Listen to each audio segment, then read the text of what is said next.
재보선 이후 여야는 여대로, 야는 야대로 당에 대한 재정비에 착수를 했습니다. 하지만 그 과정이 녹록치만은 않아 보이는데요. 특히 재보선에서 패배한 새정치민주연합은 비대위 체제를 가동했는데요. 하지만 오히려 당내 갈등이 증폭된 게 아니라는 의견도 조심스럽게 나오고 있습니다. 네, 이 시간 새누리당의 이상일 의원, 새정치민주연합의 박용진 전 홍보위원장을 모시고 최근 정치권 현안에 대한 이야기 나눠보겠습니다. 어서 오십시오. 네, 안녕하세요. 안녕하세요. 정치권에서 이른바 이제 혁신바람이 불고 있습니다. 네. 재보선 이후에 여는 여대로, 야는 야대로 각자 당 상황에 맞게 혁신을 강조하고 있는데요. 먼저 이제 정치권의 혁신 어떤 것에 초점이 맞춰야 될지 두 분의 얘기를 좀 들어보겠습니다. 먼저 이 의원님. 예.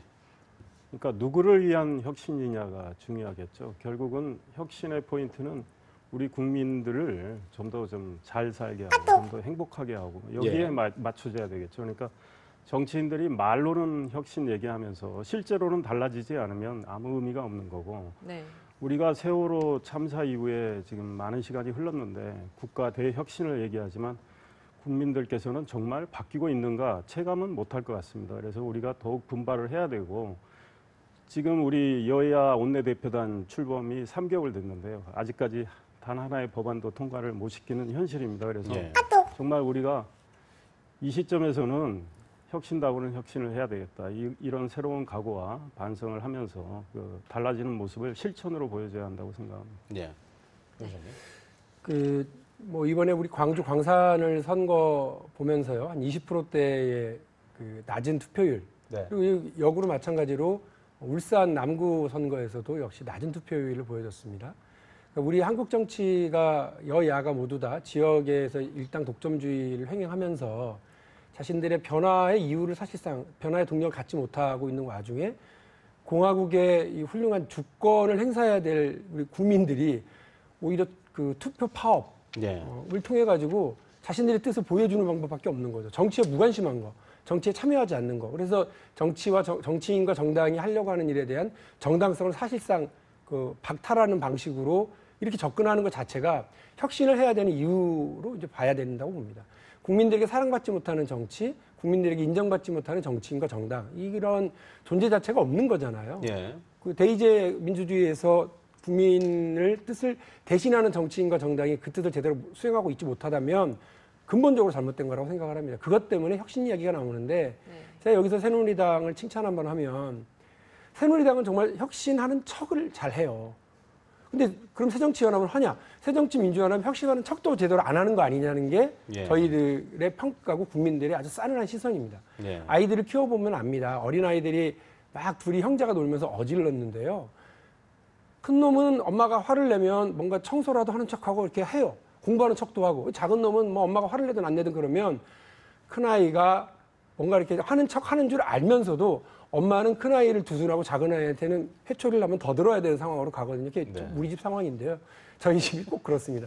마찬가지로 작은아이인 야당이 말로는 혁신하겠다고 이야기하면서 혁신하는 척도 하지 않는다면 혁신하는 척이라도 하는 큰아들인 여당에게 국민들이 더 박수를 줄 수밖에 없는 현실이라고 하는 점을 깨닫고 지금이라도 이제 야당이 혁신을 말로만 하는 게 아니라 또 그야말로 하는 척이 아니라 제대로 하기 위한 노력들을 해야 될 때가 아닌가 새누리당 보면서 많이 배우고 있습니다.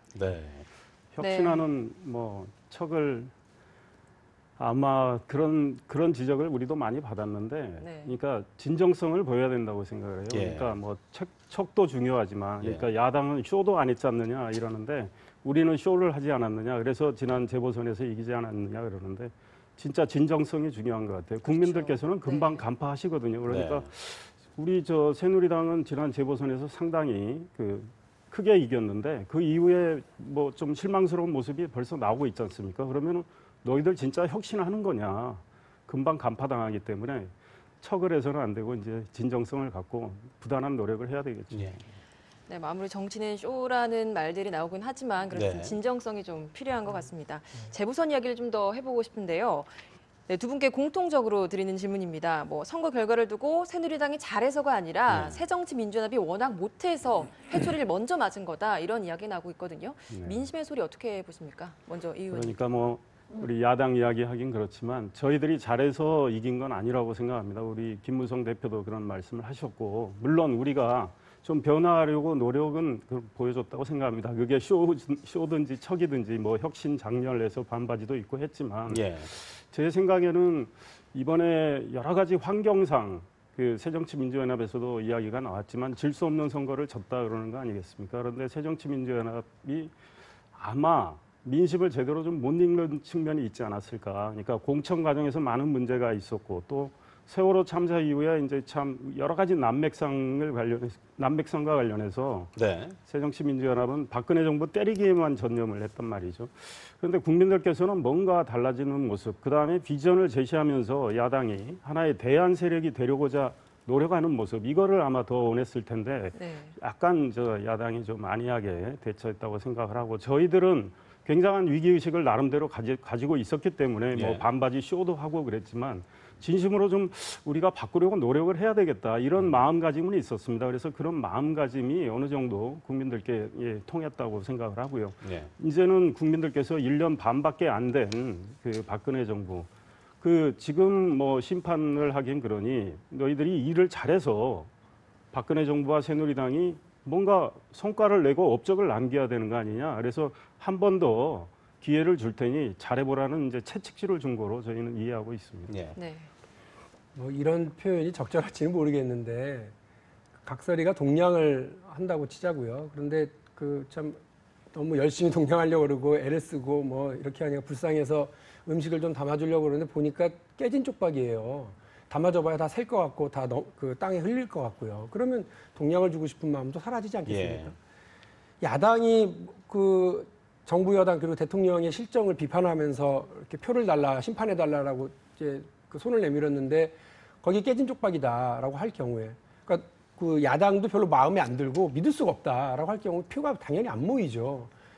그 영국 노동당도 사실은 한 18년 정도를 영국 보수당한테 눌려가지고요. 18년 동안 야당 생활을 했습니다. 그때 네. 어디선가 여론조사를 해서 물어봤대요. 영국 보수당에 대해서 좋아하십니까? 그렇지 않다. 영국 국민들도 잘 알아요. 자기들에 대한 복지를 뺏어갔고 일자리를 없어지게 했고 부자들만 더 강하게 만들고 미국하고 너무 친하게 지내고 기분 나쁘다. 잘 안다. 영국 보수당이 나쁜 놈이라면 영국 노동당은 믿을 수 없는 놈이다. 도대체 뭘 하려고 그러는지 모르겠다. 그렇기 때문에 이런 경우에는 나쁜 놈은 그냥 나쁜 놈으로. 쟤는 나쁜 놈이니까 나쁜 걸 알면 되고 그걸 기대치를 낮추면 되지만 도무지 믿을 수 없고 예측이 불가능한 세력한테 어떻게 표를 주느냐가 네. 영국 국민들의 대답이었다고 하는데요. 마찬가지로 지금 야당이 가져야 되는 건 국민들에게 야당에 대한 신뢰, 믿음 이거를 세우는 게 기본이라고 보거든요. 예. 제가 깨진 쪽박이 표현을 들었습니다만 깨진 신뢰를 가지고 어떻게 국민들의 표를 모으고 정부에 대한 심판에 대한 이야기를 할 수 네. 있겠습니까? 네. 연장선상의 질문이 될 것 같은데요. 어쨌든 재보선 이후에 발표된 각 당의 지지율을 보면